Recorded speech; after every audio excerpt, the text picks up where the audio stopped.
So I was in the market for a laminator and I decided to buy both the Scotch laminator and I also found these self-sealing laminate pouches that I really wanted to try out. And today's video is comparing how easy and cost-effective these are. So first I'll show you how to use these and then I'll give you my thoughts on both of them. And in the end, I'm also going to show you another alternative that I found and which product I thought was the best overall. I do want to mention that before you start, you want to make sure to have a ruler handy because this is really going to help you have the best results and avoid any air bubbles in your finished product. So to begin, the paper for this self-sealing laminate is really thick. It feels like really good quality. So it looks like each one of these pouches has individual instructions in each one of them. So to start off, you're going to open up the clear sheet. You're going to put the product or your sheet face down on the clear sheet as close to the yellow strip as possible. You will then remove the yellow strip, which is going to be a sticky side, and then you will close the project by bringing the instruction side in. Now that you've removed the yellow strip, you're going to press down where the strip was as hard as possible, making it stick as close as possible. Now slightly open up the project, pulling the instructions from the closed end out. Here is where it gets a little tricky. So as you pull out the instructions with your left hand, you want to grab the ruler with your right hand and you're gonna press, sealing the project as you pull the instructions out. This is going to prevent any air bubbles and make sure you get a nice, sleek, finished product.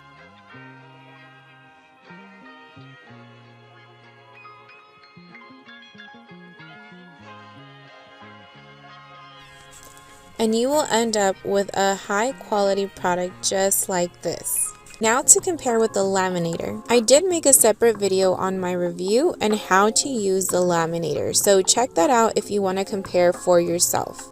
So overall, I give the quality of the laminator 5 stars and the self-sealing laminates 4 stars.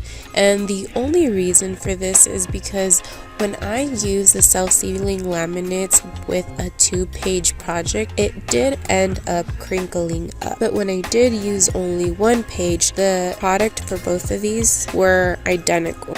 When it comes to how easy it is to use, I 100% prefer the laminator over the self-sealing laminates. The laminator, you just pretty much turn on, wait a bit, put your product in the laminate pouch, stick it in the laminator, and you're done. On the other hand, the self-sealing laminate pouches are a lot more work to do. You need to make sure you have a ruler, you need to push and pull at the same time, and honestly, I just think it's riskier and easier for you to mess up. So for the laminator, I give it 5 stars, and for the self-sealing pouches, I will give it 3 just because of the extra work. Now the cost.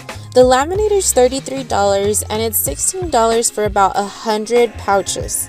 This ends up being somewhere around 16 cents to laminate each piece. For the self-sealing laminate pouches, it was about $12 for 10 pouches. That's almost $1.12 each. And personally, I did not think it was worth it. I would give the laminator a 5 star and the self-sealing pouches a 3. So right now, since I'm really considerate about my budget, I went and looked for a cheaper option. I thought, if self-sealing laminating pouches exist, there must be something a little cheaper than, the name brand. So I found these other babies and it says it's 100 pack. I got them for about $16 on Amazon, and very sad to say that it was lies. They were all lies. It was actually 100 sides, but you need to use 2 sides for one finished product. So it ended up being more like 50 pouches. When I tried it out, it seemed a lot more difficult than the self-sealing Scotch laminating pouches, just because I had to put two individual sides together instead of having the ease of just folding it together. So I still used a ruler. I try to use the same guidelines as the Scotch pouches, but the quality was, I would say, a lot crappier. And for the $16, honestly, I can just get the 100 count pouches that come for the Laminator. I would rate these 2 stars. Just because the finished product was okay. It was not perfect at all. There was a lot of air bubbles, but I mean, if you just need it for something simple, quick, I mean, I guess it might do the job if you really don't want to buy a laminator, but I really don't recommend these at all. So those are my thoughts on these 3 options. I do have them linked below, and I have also linked below Mercari, which is an online thrift store, and you can find a lot of these products that have been used maybe once or twice up for sale, and usually for a lower price than you would in Amazon or your local Office Depot. I hope this video helped, and I hope that whatever product you choose works out for you. Thanks for watching, and until next time.